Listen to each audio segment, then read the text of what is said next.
Bulginaka, do you know that cybercrime is becoming a growing problem in Fiji?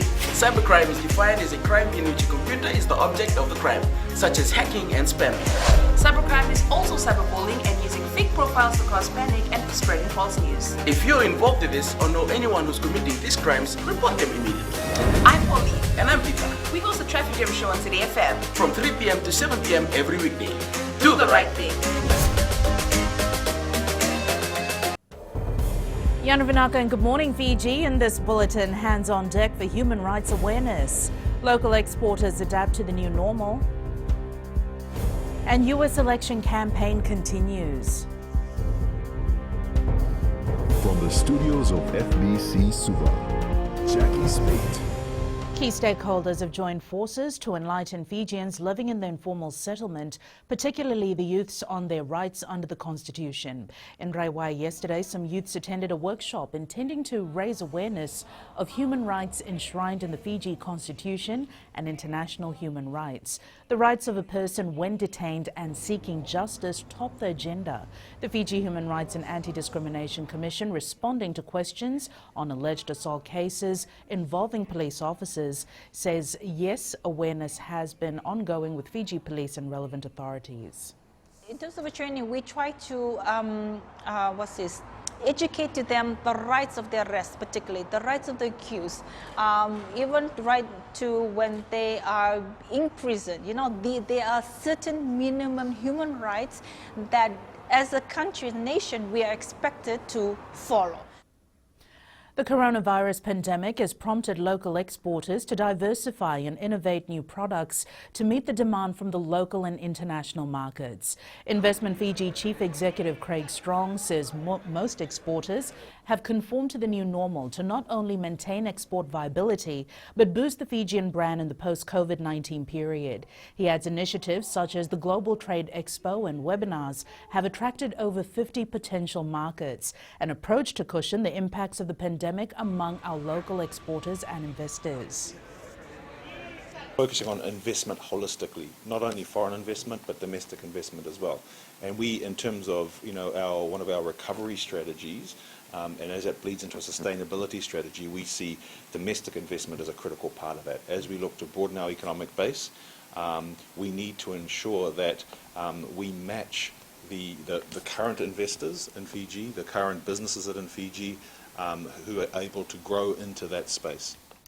The Fiji Women's Crisis Centre has received calls for help from women suffering from certain illnesses, especially cancer. FWCC Coordinator Shamima Ali says most of the women with serious health problems who seek help are victims of domestic violence, often abandoned by husbands and family members.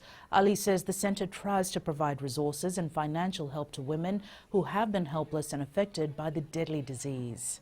We do provide women, particularly in this time, with a lot of medication that is not available anymore, whether it is cancer or any other diseases or illnesses that they are suffering from, and we do pay for the medical treatment, and these are women who have been abandoned by their partners, by their families.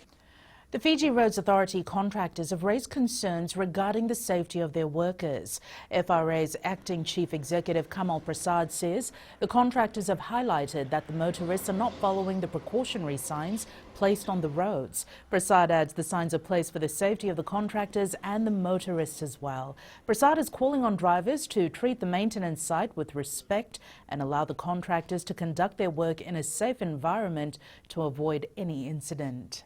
2 weeks ago, we had a bridge closure, a load restriction on Waisai Bridge. And some of the drivers decided that they will not follow the rules, and they went past speeding and driving over the cones that were left there for guiding people. Former Interim Prime Minister and High Commissioner Ratatevita Momoindonu was one of the 31 recipients of the Fiji 50 Commemorative Medal at the State House yesterday. Momoindonu had the shortest term as a Prime Minister following the 2000 coup. Tevita Momoindonu held the Prime Minister position for only 2 hours, but his career as a civil servant and diplomat has seen him recognized.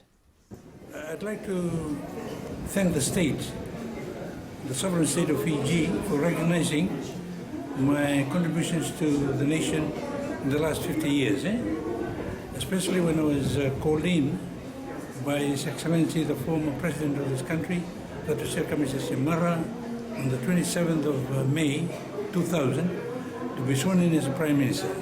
And I believe I'm the shortest serving Prime Minister of this nation, if not around the globe.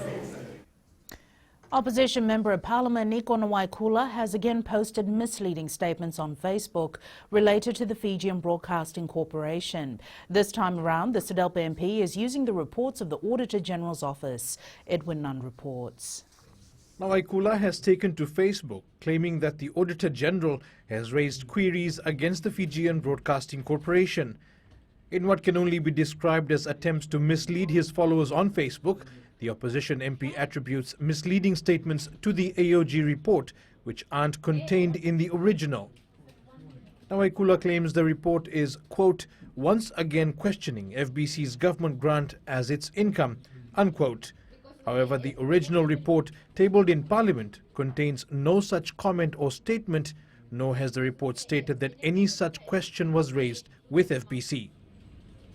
In the post dated 5th October, Nawaikula goes on to claim that the Auditor General's report has raised concerns on government funding being treated as revenue.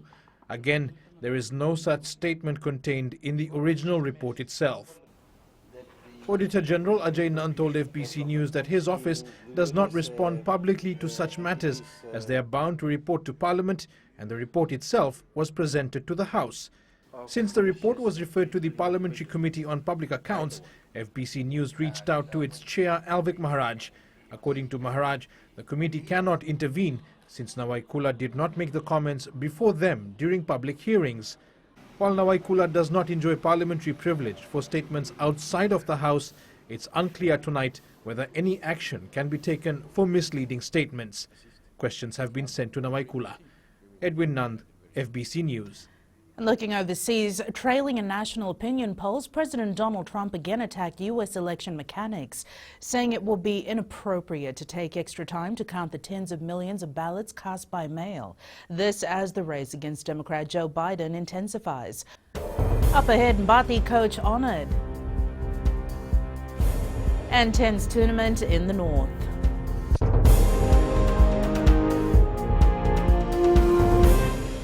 Oira na ngwane no de nunu ena be singe ni mataka. Mersi sunga da kena loma dina kena be karon.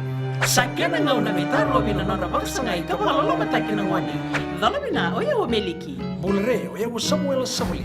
Nama kikira ena be mataka. Oniti kena bagrombuka. Ni waitini kalima na miniti me ona kina tini na kaloko. Ena radio Fiji One na ndomo ibiti. Indaw kina na mataka. Dan ramay na singabo.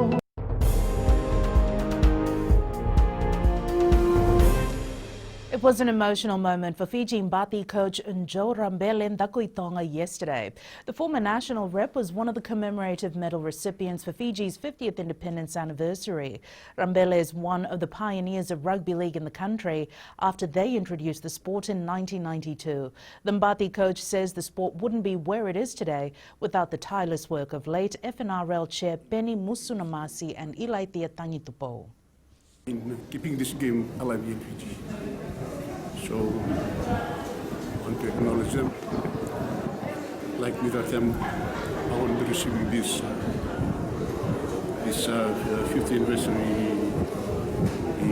medal today at the State House. As part of the Fiji Under-15's preparations for the 2021 Rugby World Cup, the Fiji Rugby Union will be hosting a tens tournament in the north on Monday. FRU Chief Executive John O'Connor says the development unit is looking for new talent. O'Connor says this tournament will help identify players who were not part of the Vanua Championship. We want to bring them into a central location. For example, in Vanuatu, we will have all the coach and all his team and our high performance units to identify talent that we believe can be. So we've done it in zones to be able to give that scope. Thai-level fullback Josevani Soro wishes he could be part of the team in the Fairbrother Sullivan Trophy Challenge against Nandi on Saturday. But the Nakorosule Naitasiri native will be leaving the country tomorrow after securing a contract with the Seoul Rugby Club in Korea. Soro was part of the winning team last week that defeated Naitasiri 24-19 and secured their place in the 2021 Skipper Cup. The 24-year-old says being part of the Thai-level team has taught him lifelong lessons that will linger forever. I have learned a lot from the team and the coaches. One thing that our coach has always stressed on is maintaining discipline. This has helped mold me into a better person. Students of Nandronga Sangam School received some timely assistance from a neighbouring rugby club. The Ravuka Rugby Club from Yandua village in Nandronga, which has produced national reps like Vula Maimuri, Ada Ratuva and Mosese Volavola, donated 3 cartons of rugby jersey shorts with socks, 2 pumps and 3 soccer balls. The school management says the contribution that the school teams for soccer and rugby competitions. Ravuka Club is planning to assist more schools and communities with sports gear.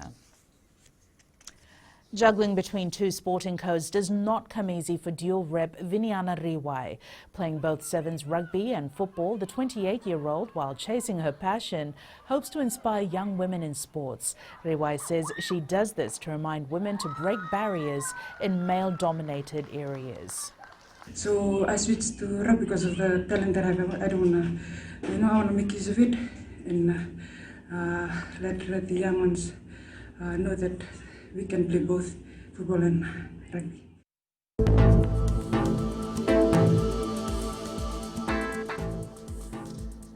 A quick look at the weather map for today. It is Thursday, the 29th of October, a step closer to the weekend. Expect cloudy periods with some showers over the eastern parts and the interior of the larger islands. Elsewhere fine apart from afternoon or evening showers and possible thunderstorms. Moderate to fresh southeast winds, gusty at times. And that is UFBC Morning News. Join us at 1 p.m. and 7 p.m. for our major bulletin. Remember, in times of crisis, you need factual news that you can trust. Stop believing fake news about the COVID-19 on social media. Fight misinformation by getting only the facts about the coronavirus from verified news sources like FBC's TV, radio and digital media news. FBCnews.com.fj, keeping Fijians connected with the truth.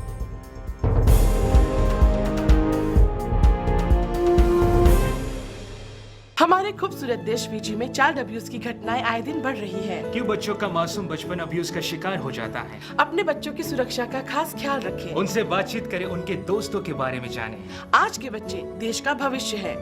मैं दीप्ति और मैं मोनिश, आपके हमसफर। शामिल हो जाए हमारे साथ Monday to Friday 5:45 AM से 10 AM तक रेडियो फिजी 2 देश की धड़कन पर।